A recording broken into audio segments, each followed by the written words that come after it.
नमस्कार विद्यार्थी मित्रांनो, मी अभिषेक ठिगळे एज्युकल्चर मध्ये तुमच्या सगळ्यांचं स्वागत करतो. तर जीएमसी मुंबईचा पेपरचे आन्सर शीट आलेले आहेत. मला एका विद्यार्थ्याने पाठवला त्याचा पेपर. सो आपण ॲज युजल नेहमीप्रमाणे तर तो त्याचं एक्सप्लेनेशन वगैरे बघतोय. आणि आतापर्यंत आपण नांदेड जीएमसी, छत्रपती संभाजीनगर जीएमसी यांचे पेपर बघितलेले आहेत. तुम्हाला ते सगळे या बॅच मध्ये दिसत असतील. सरळ सेवा PYQ बॅच 2025. ह्याच्यात PYQ लिहिले, याचा अर्थ ह्याच्यात फक्त PYQ नाहीये. आपण कन्सेप्टचे सुद्धा 2 लेक्चर देतोय, मॅथ आणि रिझनिंगचे, ज्याच्यामध्ये प्रॉपर शिकवलं जातं जे तुमचं माझ्या पद्धतीनं तुम्हाला शिकायचं असतं. जो मी म्हणता सर हे तुमच्या पद्धतीनं सांगा, ह्याला काही शॉर्टकट आहे का सांगा, तर त्याच पद्धतीनं मी हे सगळं शिकवलेलं आहे याच्यामध्ये, की without formula, without x, without Y, की एक्स वाय न घेता. ठीक आहे. तर ज्यांना व्यवस्थित शिकायचं असेल, एकदम सरळ सेवा देत असाल तुम्ही, तर त्यांच्यासाठी ही बॅच आहे. एज्युकल्चर ॲपवर तुम्ही डाउनलोड करून ही बॅच घेऊ शकता डाउनलोड करून. त्यात तुम्हाला सगळंच मिळेल. 1 वर्ष व्हॅलिडिटी आहे याची. त्यामुळे एका वर्षात जेवढ्या एक्झाम होतात त्या सगळ्याला तुम्हाला उपयोगी पडणार आहे. आधीचे पण नंतर पण होत राहतील, ते पण आपण अपलोड करत राहतो. प्रत्येक वेळी तुम्हाला वेगळी फी द्यायची गरज नाही. तर चला आपल्या कामाला सुरुवात करू आपण. पहिल्या प्रश्नापासून जाऊ. काय पहिला प्रश्न? जर असं काय काय दिलंय तर 5p चे मूल्य काढायचंय. आधी आपण p चं तरी मूल्य काढू. p चं मूल्य काढायचं म्हणजे p ला इकडे टाकायला लागेल. p ला इकडे टाकायचंय. मग p ला इकडे टाकलं तर काय काय होणार? हा तिरकस गुणाकार 0.355 गुणिले 35.5 आणि छेदात काय येणार? p सोबतचं कोण आहे ते छेदात येणार 355. आणि आपलं ठरलंय फ्रॅक्शन शिकताना, दशांश अपूर्णांक शिकताना आपण काय शिकलोय? मला पॉइंट दिसत नाही, मला फक्त आकडे दिसतात, तर मी त्या आकड्याप्रमाणे जातो. इथे किती आहे? 355 आकडा आहे. इथं पुढे पण किती आहे? 355. मला पॉइंट दिसतच नाहीत, मी फक्त आकडे बघणार. आणि खाली पण किती आहे? 355. आता वरचे 3 शून्य गायब केले म्हणून मी इथं खाली काय टाकणार? खाली 3 शून्य वाला आकडा लिहिणार 1000. इथं पण एक पॉइंट आहे म्हणून इथं पण खाली 1000. वरचा असेल तर खाली टाकायचं, खालचा असेल तर वर टाकायचं. अशा पद्धतीने आपण करतो. मग आता हे तुम्हाला सॉल्व्ह करायचंय. हे तुम्ही कसं सॉल्व्ह करणार आहे? 355 355. आता हे तुम्हाला सॉल्व्ह करायचंय. तर बघा, मग 355 ला 355 गेले आणि 355 भागिले एवढा आलेला आहे. 4 शून्य इकडे जायचं आहे म्हणजे 0.0355. ठीक आहे. ऑप्शन मध्ये नाहीये कारण हे आपल्याला विचारलंच नाही. ही कशाची किंमत आहे? ही p ची किंमत आहे. म्हणून माझा पण जरा 2 सेकंद पॉज झालता. आपल्याला विचारलंय काय? 5p विचारलंय म्हणजे ह्याची 5 पट विचारले. मग ह्यालाच 5 न गुणायचं. 5 न गुणले याला काय येते? मग 5 5 25, हातचे आले 2. 5 5 25 आणि 2 27, हातचे आले 2. 5 त्रिक 15 आणि 2 17 आणि इथं 0.1775. ऑप्शन नंबर 4 आहे का नाही? सोपं, एकदम व्यवस्थित पद्धतीने आपण गेलेलो आहे. ठीक आहे. तर अशा पद्धतीनं हे तर आता एक्सप्लेन करतो. बॅच मध्ये हे ते जे कन्सेप्च्युअल मॅथ आहे की जी तुम्हाला ह्याच्यात मिळते सरळ सेवा PYQ मध्ये, त्याच्यात हे सगळं प्रॉपर शिकवलेलं आहे. ह्याच्यासारखे 5-5 एक्झाम्पल घेतलेले आहेत. तुम्हाला दुसरं काही करायची गरज नाही. तर एवढ्या सिंपल पद्धतीने आपण इथं जाऊ शकतो. पुढचा प्रश्न बघा काय म्हणतोय. एक दुकानदार 50 रुपये प्रति केजी व 70 रुपये प्रति केजी अशा 2 दर्जाचे तांदूळ खरेदी करतो व तो त्या तांदळांना 2:3 या गुणोत्तरात एकत्र करतो. तर तयार झालेल्या मिश्रणाची प्रति केजी किंमत किती? ओके. 2-3 गोष्टी सांगतो तुम्हाला. तर हे साध्या पद्धतीने गेलं ना भयंकर अवघड आहे. पण जर याला तुम्ही माझ्या एलिगेशन मेथडने वापरलं तर काहीच नाही. आणि हा जो टाइप आहे त्याच्यावर SSC मध्ये अख्खं एका SSC एक्झाम मध्ये पूर्ण सगळ्या सॉर्टला हा प्रश्न आला. तर त्याचं मी SSC एज्युकल्चर एक चॅनल आहे माझं SSCच्या ह्याच्यासाठी एक्झामसाठी, तर त्याच्यात ह्याचं लेक्चर आहे अख्खं ॲव्हरेज वालं. ठीक आहे. ॲव्हरेज मध्ये एलिगेशन, तर ते तुम्हाला एकदम व्यवस्थित कळून जाईल. बघा मग काय करायचंय. 50 रुपये प्रति केजी आणि 70 रुपये प्रति केजी. 50 आणि 70 लिहिलं. आणि तुम्हाला मिश्रणाचं विचारलंय म्हणजे इथलं विचारलंय. आणि नंतर त्यांनी रेशो काय मिळालाय? त्या तांदळांना 2:3 या गुणोत्तरात करतोय. 2:3 या गुणोत्तरात मिक्स करतोय. काय करायचं? फक्त 50 आहे 70 आहे, इथलं जे काय आन्सर असेल ते याच्यामध्ये येणार आहे. मग 50 आणि 70 म्हणजे किती रे? 20 चा गॅप आहे. ह्या 20 ला आपल्याला 2:3 मध्ये हे करायचं म्हणजे किती येणार? 20 ला 2:3, 3 आणि 2 5. 5 म्हणजे 20 तर 1 म्हणजे 4. 1 म्हणजे 4 याचा अर्थ 4 दुनी 8 बरोबर. आणि 4 त्रिकोण 12. कळलं? मग तुम्हाला असा कुठला तर आकडा पाहिजे की त्याचा याचा आणि याचा डिफरन्स 8 आला पाहिजे, याचा आणि याचा डिफरन्स 12 आला पाहिजे. कुठला असा आकडा? 62. थोडक्यात 50 मध्ये 12 ऍड करायचं फक्त. आता बघा 70 वजा 62 8, 62 वजा 50 12, म्हणजे मिश्रणाची किंमत किती झाली 62. किती आकडे टाकले? मी असं शिकायचं का नाही शिकायचं? ते एक्सनच जायचं तुम्हाला. हे एवढं तर कळतंय, दिसताना सोपं दिसतंय बाबा, काही एवढं काही लय विशेष नाही. शिकल्यानंतर अजून सोपं वाटतं. ओके. मग नाही तर तुमची एक्सची किंमत आहे 50 kg 70 kg, मग ते 50 दुनी 100 70 त्रिक 210 असं काय काय करून ते करायला लागतं. मग मिश्रणाचं काय कसं असं काय तर असेल ते 50 गुणिले 2 अधिक 70 गुणिले 3 छेदात 3 आणि 2 5 आहे, म्हणजे मिश्रणाची किंमत कळेल. 50 दुनी 100 70 त्रिक 210 छेदात 5, मग काय येणार 310 छेद 5, म्हणजेच काय 5 सख्ख 30 उरले 2 5 दुनी 10, हे असं 62. ते पण आकडे चांगले होते म्हणून. हे बऱ्याच पॉईंट मध्ये आकडे असतात त्यामुळे तर तुम्हाला हेच बेस्ट वाटणार आहे. ठीक आहे. तर कुठल्याही मेथडनं 62. तुम्हाला ही ट्रॅडिशनल मेथड पण सांगितली आहे आणि माझीवाली एलिगेशनची मेथड सुद्धा मी तुम्हाला सांगितलेली आहे. याची जी पीडीएफ आहे ना ती मी अभिषेक सीसॅट या माझ्या टेलिग्राम चॅनलवर टाकतोय, तिथून तुम्ही घेऊ शकता. अभिषेक सीसॅट हे टेलिग्रामचं चॅनल आहे माझं, तिथून तुम्ही ह्याची पीडीएफ बघू शकता सॉल्व्ह केलेली. ओके. चला पुढे जाऊया आपण.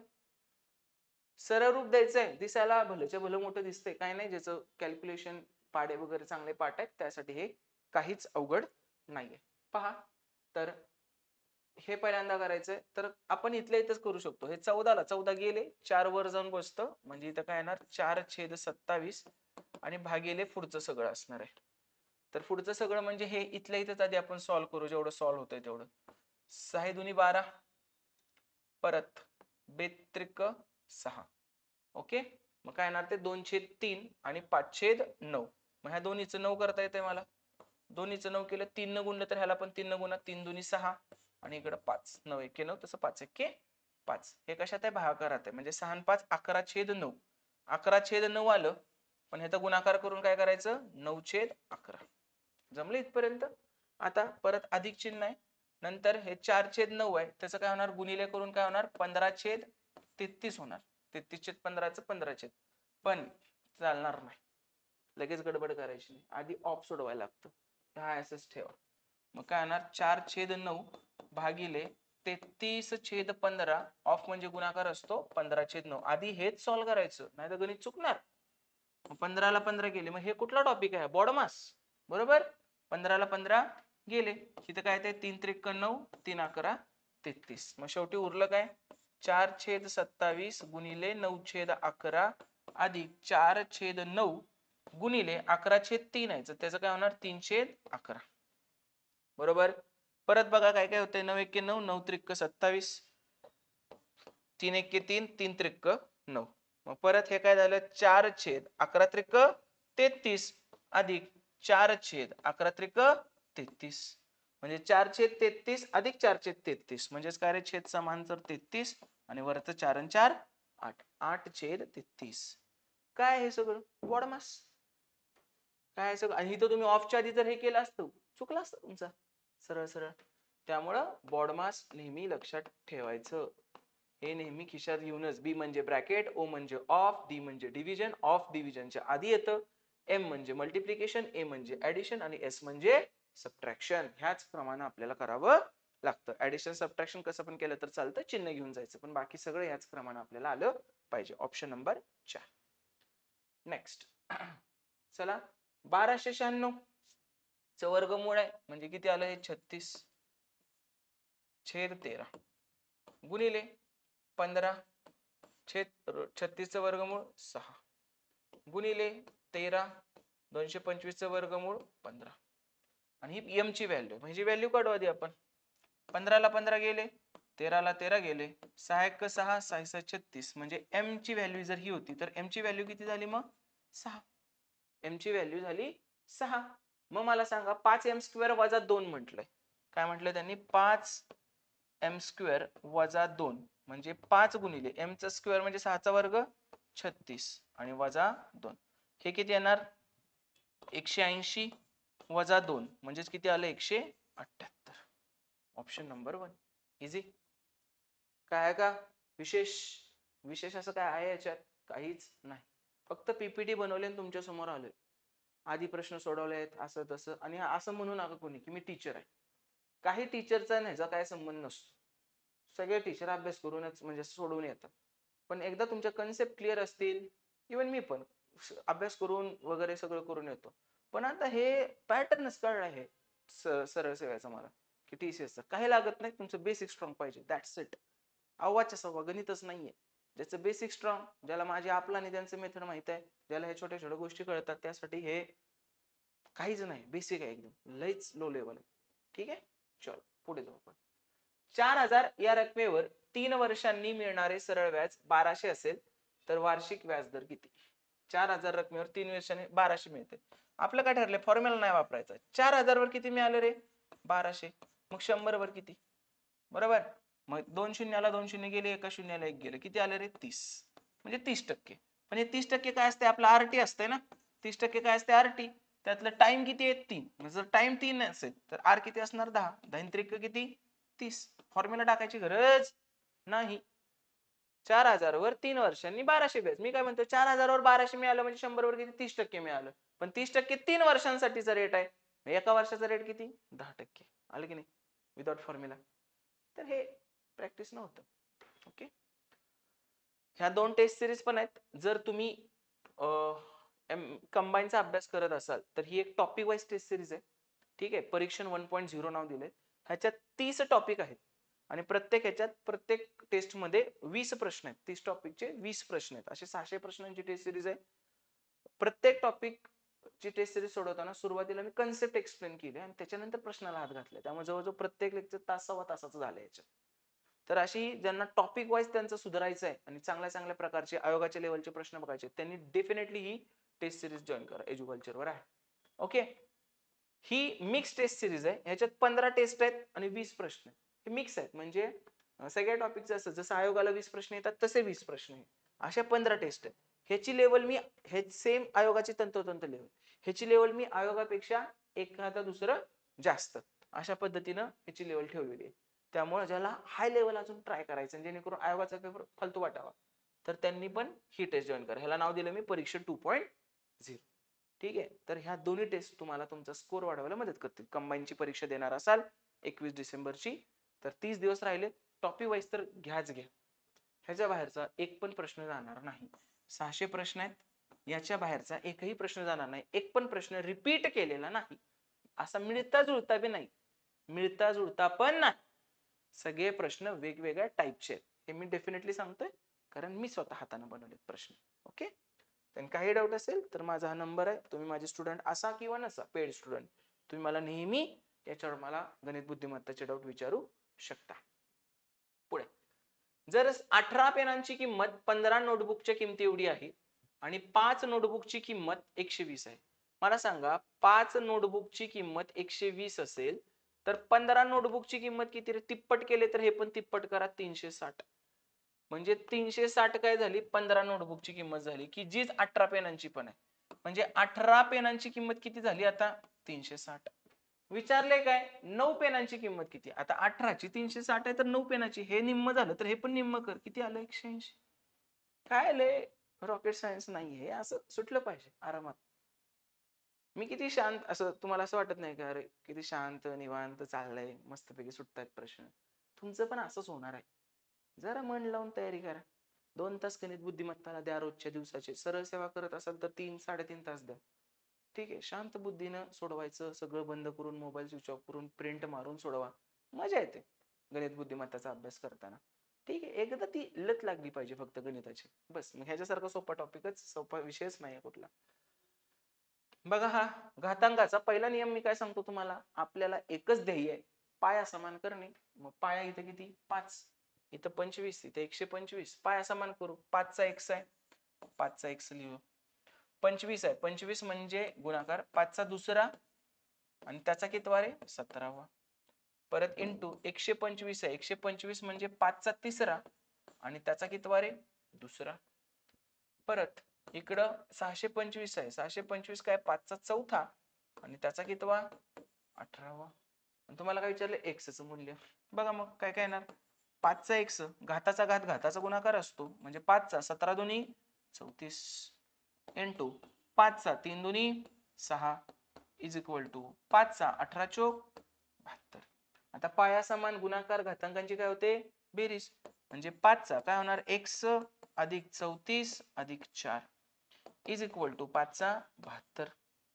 आता अजून एक काय सांगतो मी, पाया समान इज इक्वल टू असेल तर पाया पाया कॅन्सल, घातांकाला इक्वेट करा. x इथं 6 आहे बाळांनो, ठीक आहे, x अधिक 34 आणि 6 40 इज इक्वल टू 72. पाया पाया कॅन्सल झालेत आपले. x इज इक्वल टू 72 वजा 40, तर x बरोबर काय येणार रे 32. x बरोबर काय आलं 32 आहे का.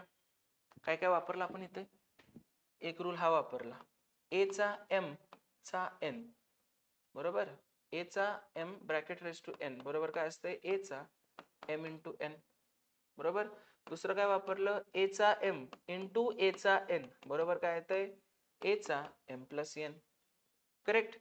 परत अजून एक काय वापरलं आपण, a चा m is equal to a चा n असेल पाया पाया समान आणि इज इक्वल टू साइन असेल तर घातांकाला इक्वेट करा, तर काय होतं m is equal to n होतं. तर हे 3 गोष्टी वापरल्या, 1 2 3, 7 आयडेंटिटी आहेत, 7 रूल आहेत घातांकाचे, बस तेवढ्यावर आपण सगळं सॉल्व्ह करू शकतोय. कळलं सगळ्यांना व्यवस्थित. चलो, इंधनाची किंमत सलग 3 महिन्यात 50%, 15% आणि 35% कमी झाली. हे बघ, तेच छत्रपती संभाजीनगरला पण हेच प्रश्न होते, नांदेडला पण हेच प्रश्न होते, काहीच विशेष नाही. इंधनाची किंमत सलग 3 महिन्यात 50%, 15% आणि 35% कमी झाली. बघा, पहिल्यांदा किती होती 100, 50% कमी झाली म्हणजे राहिली किती 50%, 15% कमी झाली म्हणजे राहिली किती 85%, आणि 35% कमी झाली म्हणजे राहिली किती 65%. परंतु चौथ्या महिन्यात 65% वाढली म्हणजे झाली किती 165%. डन. आता तर इंधनाच्या मूळ किमतीच्या तुलनेत चौथ्या महिन्यात किती टक्के वाढ झाली, म्हणजे ह्याचं उत्तर काढायचं आता आपल्याला. मग आता जरासं काढू आपण ह्याचं उत्तर. 100 100 गेले, 50 एके 50, 50 दुनी 100, परत 5 गुणिले 20 100, 17 पाची 85, 5 गुणिले 20 100, 13 पाची 65. जमलं. आता दुसरं काय होत नाही, ठीक आहे. आपल्याला ह्याच्यावरच खेळायला लागते कारण सगळे विषम आकडे आहेत, म्हणजे गुणाकार करावाच लागणार. मग पहिल्यांदा मी हा गुणाकार करतो, 13 सती 91, 5 आले 9, 13 एके 93, 22, 221 गुणिले हे पण करतो 165. ह्याला काही ऑप्शन नाही, कोण तुम्हाला डायरेक्ट असं सांगू शकत नाही, ऑप्शन जवळ जवळचे अंदाज पण लावता येणार नाही, ठीक आहे. मग गुणाकार करा, 5 एके 5, 5 दुनी 10, 5 दुनी 10 आणि 1 11, शून्य लावलं, 6 एक 6, 6 दुनी 12, 6 दुनी 12 आणि 1 13, 2 शून्य लावले आपण, आणि इकडे काय येणार आहे मग 221. 5 6, 2 आणि 1 3 आणि 1 4, 3 आणि 2 5 आणि 1 6 आणि 2 आणि 1 3, 36,465. त्याला भागायचं विसरू नका, किती ना 20 दुनी 40 आणि 4 दुनी 8, 800 ना, म्हणजे 36,465 ला 36,465 ला 800 न भागायचंय, थोडक्यात 8 न भागायचंय, 2 शून्य 100 लावून टाकू आपण. मग 8 एके 8, 8 चोक 32, पहिल्यांदा काय चुकलं, हा बरोबर आहे, आपल्याला उत्तर येणार आहे आताशी. 8 चोक 32 उरले 4, 8 पंचे 40 उरले 4, परत 8 पंचे 40 उरले 6, 8 8 64 उरला पॉइंट मध्ये येते सोडा, ठीक आहे, आणि 2 शून्य 45.58, म्हणजे 100चं किती झालं 45.58 झालं. हे एवढ्याला गोष्ट आली, ती त्याची किंमत झाली. त्याने काय म्हणले, किती टक्के वाढ किंवा घट झाली, आधी किती होतं 100, आता किती झाले 45.58, म्हणजे घट होणार आहे, म्हणजे 100चं किती झालं 45.58, कितीनं कमी झालं रे, काढा. 10 तून 8 गेले 2, चाला एक 10 तून 6 गेले 4, चाला एक 10 तून 6 गेले 4, चाला एक 10 तून 5 गेले 5, कितीने घट झाली 54.42, 54.42 न घट झाली. कळलं. आपल्याला बऱ्याचदा होतं 100चं इथं 92 आलं तर आपण काय म्हणतो 8 न कमी झालं, 110 आलं तर काय म्हणतो 10 न वाढलं, तसं इथं 100चं 45.58 आलं, याचा अर्थ 54.42 न कमी झालं, ते कळालं, घट होते. ओके, आता ह्याला शॉर्टकट आहे का, नाही. मग तुम्हाला इतर युट्यूब चॅनलवर असं एवढं सोपं का, एवढं अवघड का वाटत नाही, कारण हा प्रश्नच घेत नाही. जे सोपं सोपं आहे तेवढंच घ्यायचं, जे कॅल्क्युलेटिव्ह आहे ते हे पण सोपंच आहे पण कॅल्क्युलेटिव्ह आहे, म्हणून ते एकदम असं अरे सरांचं जरा लयच किचकट दिसतंय, अरे याला ऑप्शनच नाही दुसरा, आणि शॉर्टकट असता तर मी तुला दिला असता. काय मी काय तुमच्या रेसमध्ये नाही आहे, मला माहिती आहे तुम्हाला सांगणार नाही. आणि जेव्हा पण होतो तेव्हा पण मी सगळं सांगितलं जे मला येत होतं ते. त्यामुळं याला काहीही शॉर्टकट नाही बाळ. ऑप्शन बघ किती जवळचे. ऑप्शन लांब लांब असतील तर मी शॉर्टकट सांगू शकतो, अरे अंदाज लावा, अरे एवढंच असेल की. ऑप्शन भयंकर जवळजवळचे, त्यामुळे आपण इथं काय करू शकत नाही. तुम्हाला हेच करावं लागतं. शॉर्टकट मला येत असता तर तुम्हाला सांगितलं असतं. हे एक नेहमीची प्रोसिजर आहे. कॅल्क्युलेशनचा भाग जास्त आहे, बाकी काही नाही. नेक्स्ट चला करू आपण. पहिल्यांदा कंस सोडवू. 9 दुनी 18 वजा 4 14, म्हणजे 70 भागिले 14 गुणिले 8 वजा 4 4 4 पंचे 20. भागाकार करू. 14 पंचे 70 आणि 5 गुणिले 20, 20 5 किती आलं 100. लहान मुलाचा प्रश्न. कळलं? समजलं? ओके चल. नेक्स्ट. जर एखादी व्यक्ती तिच्या मासिक उत्पन्नातील 30% घरभाड्यावर, 18% मुलांच्या शिक्षणावर आणि 20% विविध खर्चावर मिसलेनियसवर खर्च करत असेल, उर्वरित रक्कम, आता मला सांगा 100 पैकी 30% काय रे घरभाडं, 18% काय रे शिक्षण आणि 20% काय आहे मिसलेनियस. झालं किती टोटल? 30 आणि 20 50 आणि 10 60 आणि 8 68. 68 झालं म्हणजे राहिलंय किती 32%. उर्वरित रक्कम दानधर्म आणि बचतीवर 3:5 या रेशोत खर्च करते. जर दानधर्म आणि बचतीवर, दानधर्म आणि बचतीवर किती करते 3:5. जर ती दरमहा 14,400 ची बचत करते, म्हणजे ही बचत जी आहे ती कितीची करते 14,400 ची. ही जी रक्कम आहे 3:5 म्हणजे ती राहिलेली आहे 32%. ठीक आहे. म्हणजे आणि ह्यातलं 5 म्हणजे किती दिले आपल्याला 14,400. मग मला सांगा 5 म्हणजे 14,400 दिले, तर हे टोटल किती आहे? 8 म्हणजे किती? आणि हे टोटल म्हणजेच कोण आहे 32% राहिलेली रक्कम आहे.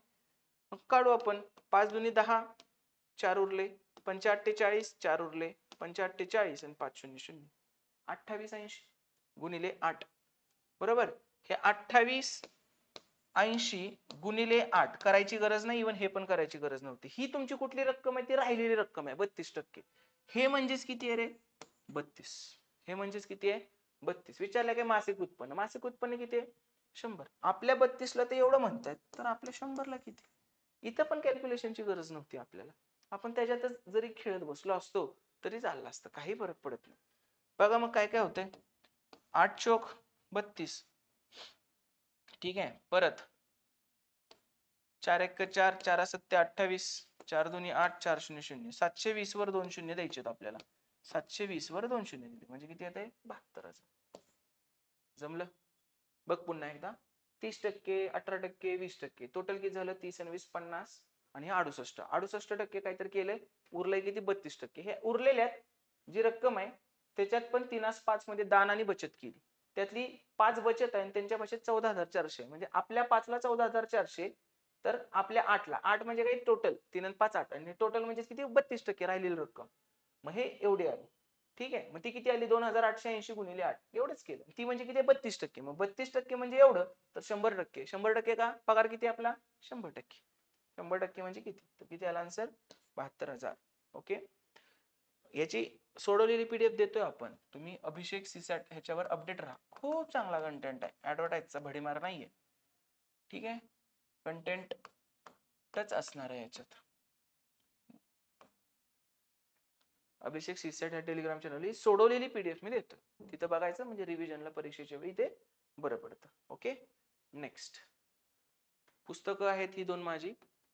संपूर्ण अंकगणित टॉपिक वाईज PYQ आणि संपूर्ण बुद्धिमत्ता टॉपिक वाईज PYQ. कंबाईनचे जे आहेत पेपर गट ब आणि गट क, तर 2009 पासून ते 2025 पर्यंत जे काही MPSC परीक्षा घेते त्या सगळ्या परीक्षांचे पेपर आहेत. आणि एवढे पेपर तुम्हाला कुठेच मिळणार नाहीत. ह्याच्यात 1247 प्लस प्रश्न आहेत आणि ह्याच्यात 1545 प्लस प्रश्न आहेत. जवळजवळ 126 प्रश्नपत्रिकातून आलेले हे आयोगाचे प्रश्न आहेत 2009 पासून 2025 पर्यंतचे. तर डेफिनेटली तुमच्याकडे संग्रही असावं असं हे पुस्तक आहे. तुम्ही एकदा चाळून बघा. टेलिग्राम चॅनलवर याच्या सॅम्पल कॉपी सुद्धा आहेत, तर ते पण सॅम्पल पीडीएफ बघा तुम्ही, नक्की तुम्हाला आवडेल. ओके. चला पुढे जाऊया आपण बाळांनो. खालील समीकरण सोडून एमचं मूल्य काढायचं आपल्याला. एमचं हे असं जे काय आहे त्याच्यातून एमचं मूल्य काढायचं आहे. चला करूया. काय काय म्हटलंय ना. आता इथं 14 आहे, इथं 15 आहे. त्याला जरा आपल्या भाषेत दोन्हीकडे 14च करून घेऊ. 23/9चा 14वा घात इंटू 9/23चा 14वा घात आणि एकदा उरलंय म्हणून त्याचं 9/23 इथंच टाकतो परत. गुणिले 23/9चा दुसरा आहे म्हणजे 23/9 गुणिले 23/9 असं करून घेतलं. बरोबर चिन्हाच्या इकडचं तर मांडू आधी. आता मला सांगा हे उलट सुलट आहे. 23चा 14वा आणि 23चा 14वा कॅन्सल होणार आणि 9चा 14वा आणि 9चा 14वा हे पण कॅन्सल होणार. ओके इकडे बघा परत ह्या 9ला हे 9 गेले, ह्या 23ला 23 गेले. फायनली डाव्या साईडला काय उरलंय 23/9. बरोबर. उजवीकडे काय आहे? उजवीकडे आहे 9/23 चा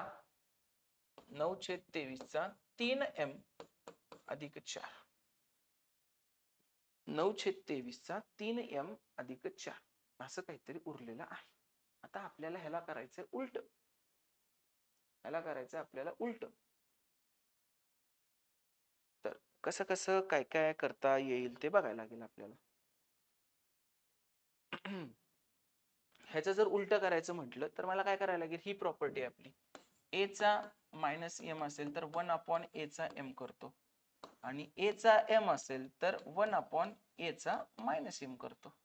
पण हे अजून एका पद्धतीत a/b चा -m असेल तर आपण काय करतो b/a चा +m करतो किंवा वाईस वर्सा. मग 23/9चा पहिला आहे. काय नाही म्हणजे कुठला आहे पहिला आहे. तर आपण ह्याला असं करूया का 9/23चा -1. कोणाला काय प्रॉब्लेम? काहीच नाही प्रॉब्लेम.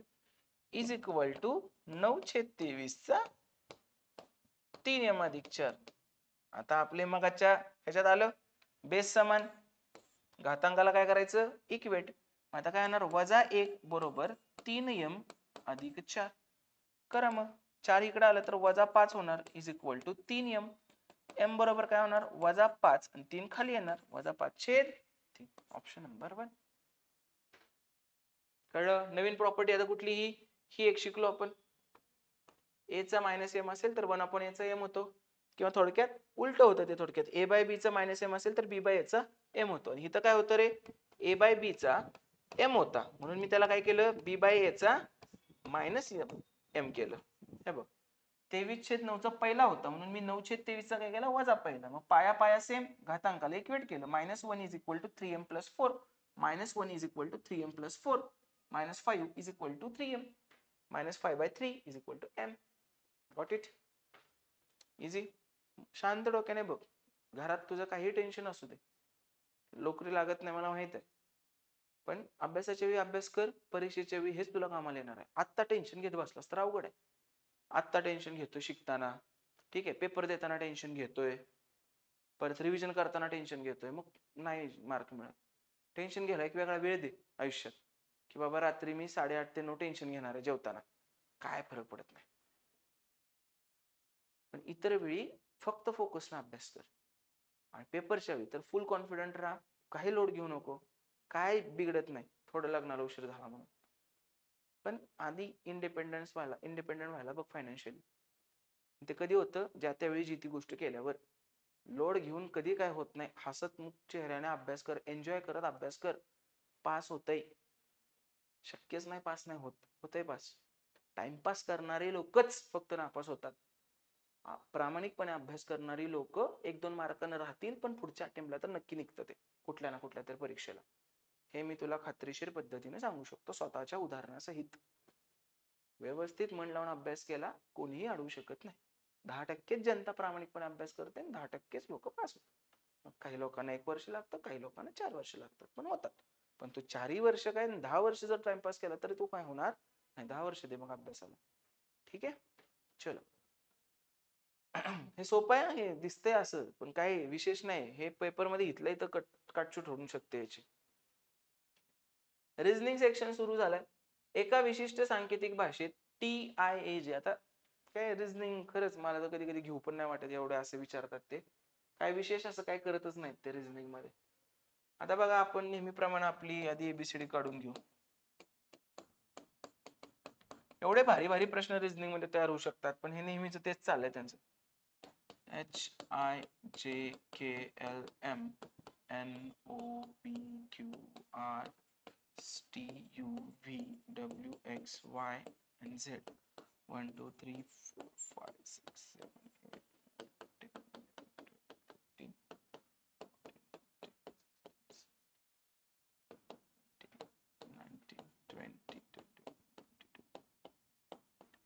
हे खरं तर पाठ पाहिजे तुमचं, त्यानंतर आपण शिकतोय तर करून टाकू, असं काय फरक नाही. TIAJ. TIAJ. आता टी चा किती आहे नंबर? 20. आय चा किती आहे? 9. ए चा 1 आणि जे चा किती आहे? 10. तर बघा किती होते हे? 10 आणि 11. 11 9 20. TIAJ. 20 आणि 20 40. 40 यांची बेरीज येते, पण 40च्या ऐवजी ते 47 म्हणतात. एक तर 7 न पुढे आहे, पुढच्याच तसं होतंय का बघायला लागेल, नाहीतर वेगळं काय तर लावायला लागेल. SGPC. ओके, तर पहा एस म्हणजे किती आहे? 19. G 7. P किती आहे? 16 आणि C किती आहे? 3. आता 7 आणि 3 10. 10 आणि 16 26. 26 आणि 36 आणि 9 45. आणि 45च्या ऐवजी 52 आले. 45 होतीये, पण 45च्या ऐवजी 52 आलंय, म्हणजे कितीनं वाढलंय? 7 न वाढलंय. इथं पण कितीनं वाढलंय? 7 न वाढलंय. जुळलं आपलं, काय करायची गरज नाही. XD KN साठी विचारलंय. X किती आहे? 24. D किती आहे? 4. K किती आहे? 11 आणि N किती आहे? 14. 14 आणि 11 25. 25 आणि 4 29. 29 आणि 4 33. 33 आणि 20 53. 53. 33 आणि 20 53. पण 53 लिहायचं नाहीये. 53 मध्ये किती मिक्स करायचं आहे? 7. कारण प्रत्येक वेळी त्यांनी 7 मिक्स केले. सो 53 अधिक 7 किती आलं? 60. तेच तेच तेच तेच गोष्टी आहेत. हे तुम्हाला कायम माहित पाहिजे फक्त इथं. ठीक आहे, पण कॉपी करून घेऊ पुढे लागलं तर.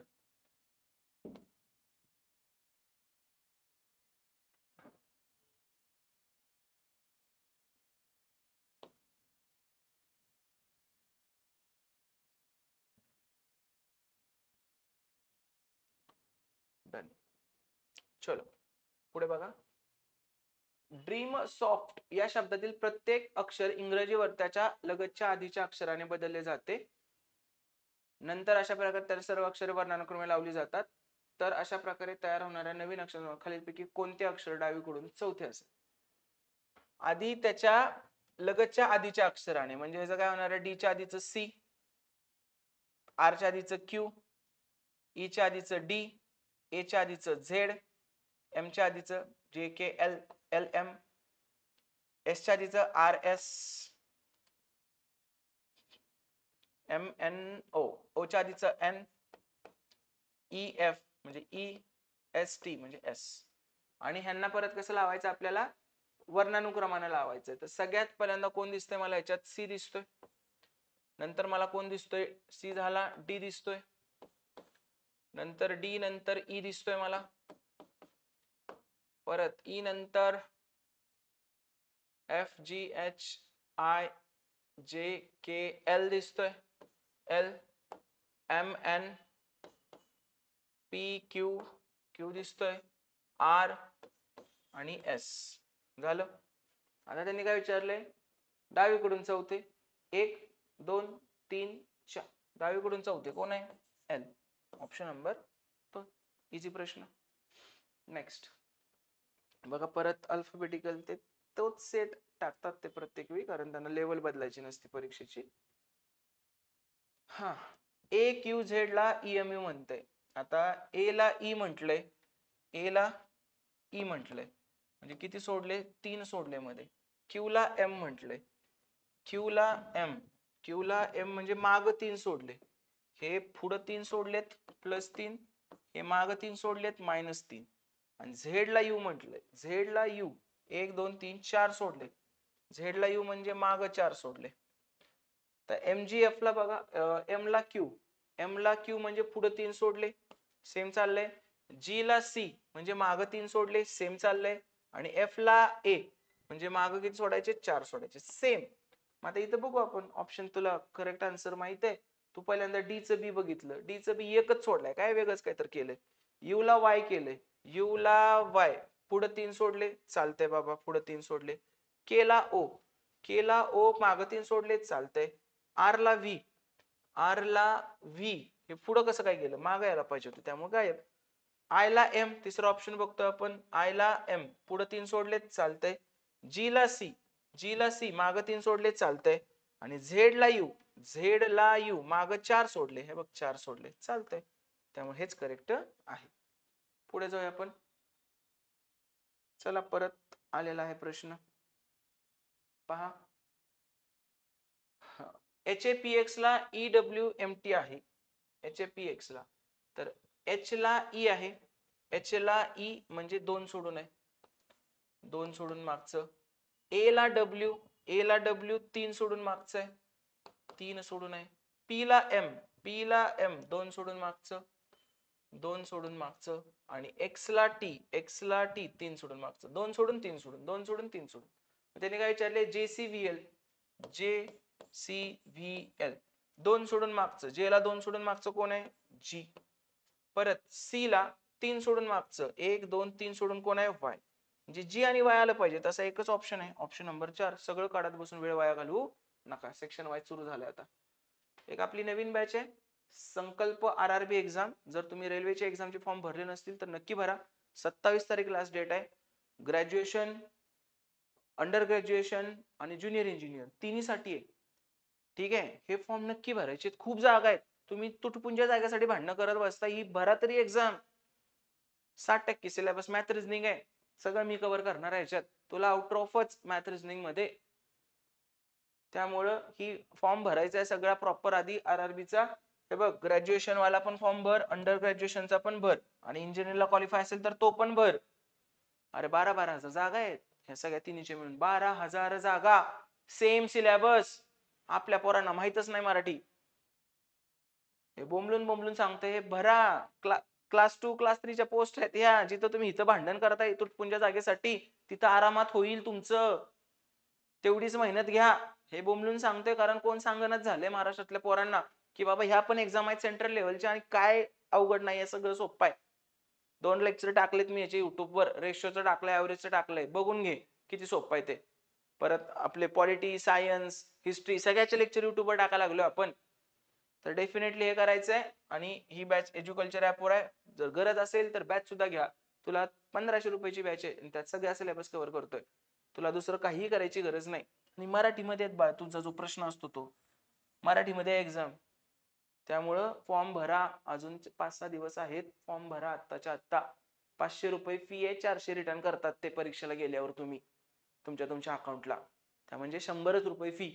सरळ सेवेसारखे 1000 आणि 1200 नाही, जायचा खर्च वेगळाच. तर हे मी सांगतोय ते मनावर घ्या आणि ह्या एक्झामचे फॉर्म भरा. पुढे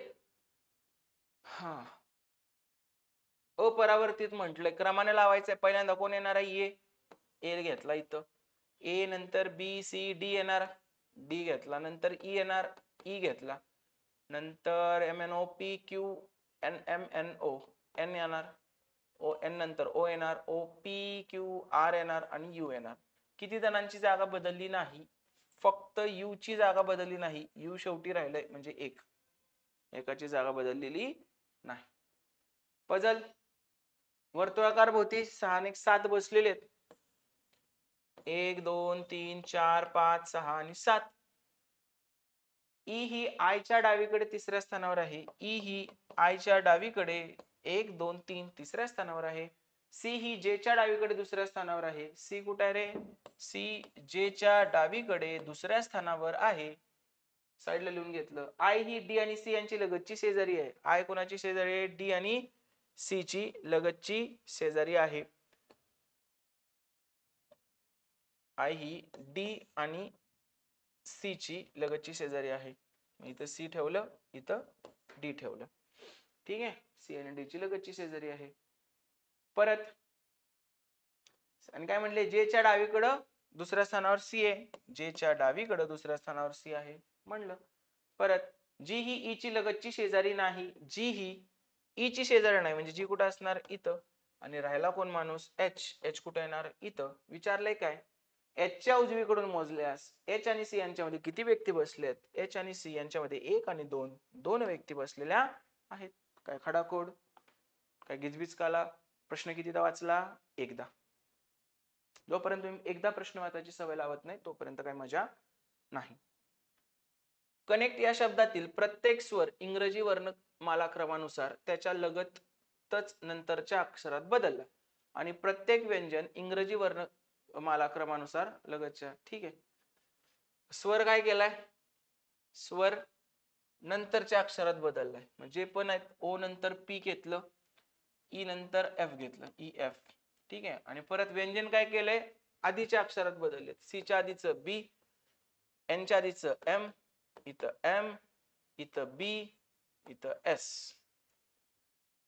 तर अशा 93 अक्षरासमोर खाली कोणते अक्षर? डावीकडून तिसऱ्या स्थानावर, डावीकडून 1 2 3 तिसऱ्या स्थानावर कुठल्या रे? एम. एवढं करायची गरज नव्हती. डावीकडून तिसरं बघायचं आणि त्याच्या आधीचं घ्यायचं, कारण त्याला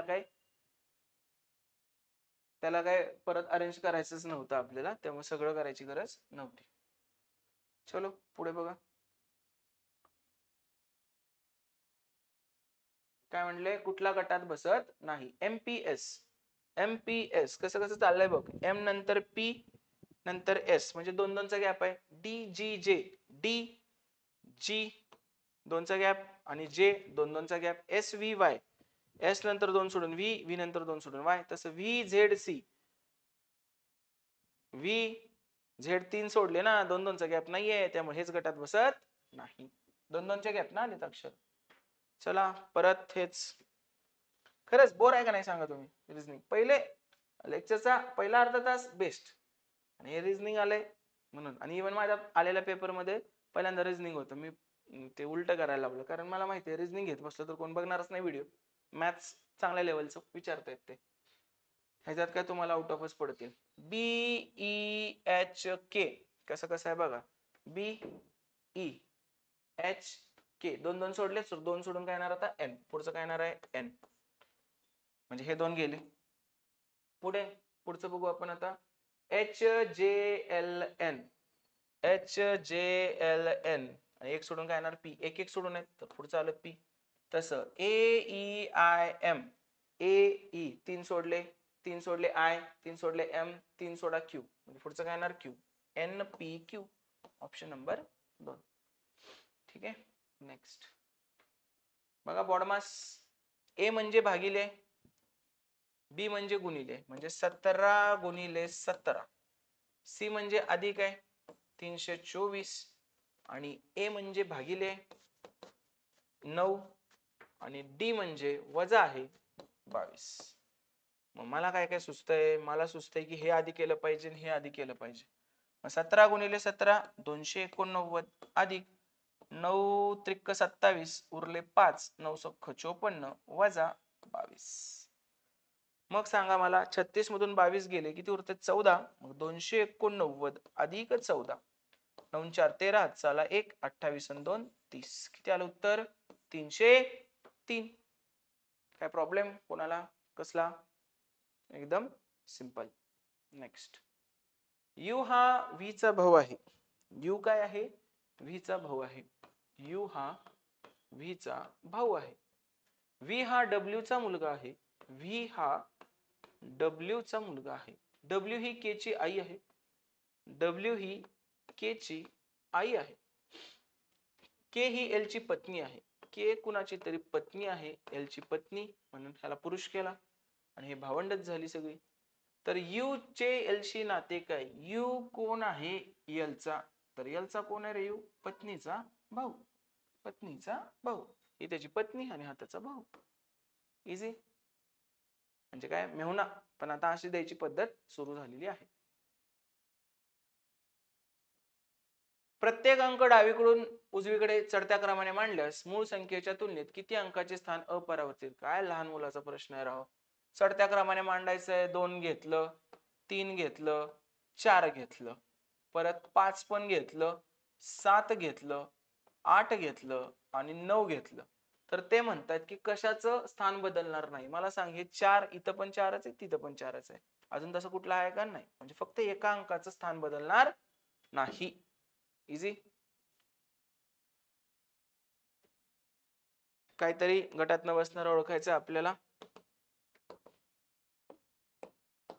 पहा CZW, CZ म्हणजे 2चं आणि W 2चं, 2-2चा फरक आहे. FDZ, इथे किती रे? 1 आणि 3चा फरक आहे, 1 आणि 3चा. QNK, 2-2चा फरक आहे इथं पण. मग इथंच कळलं, इथं 2-2चा, इथं 2-2चा, इथे 1 आणि 3चा आहे, म्हणजे हेच तुमचं गटात बसणार नाही. चौथं चेक करायला जायचं नाही. जर 2 कॉमन आहेत, एक वेगळंच काहीतरी आहे, तर तेच गटात बसणार नाही.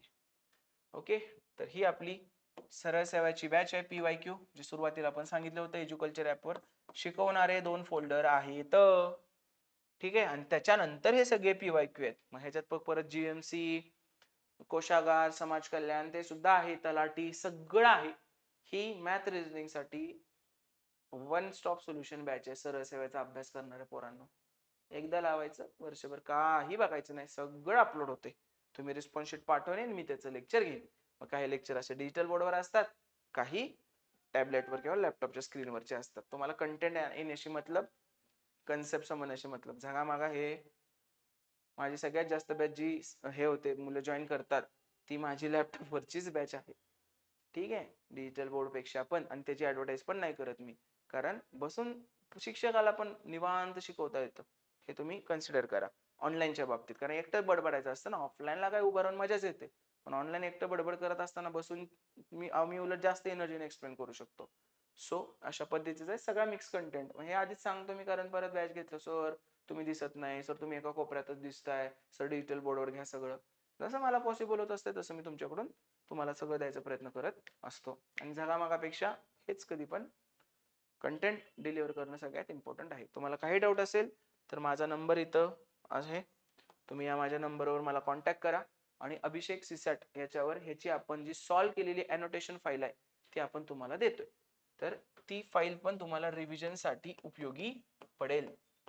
अभिषेक सीसॅट याच्यावर ती फाईल आहे, ती तुम्हाला रिव्हिजन साठी उपयोगी पडून जाईल. ठीक आहे, थांबूया आपण इथेच. तुम्हाला काही डाऊट असेल तर तुम्ही मला विचारू शकता. Thank you so much, all the very best.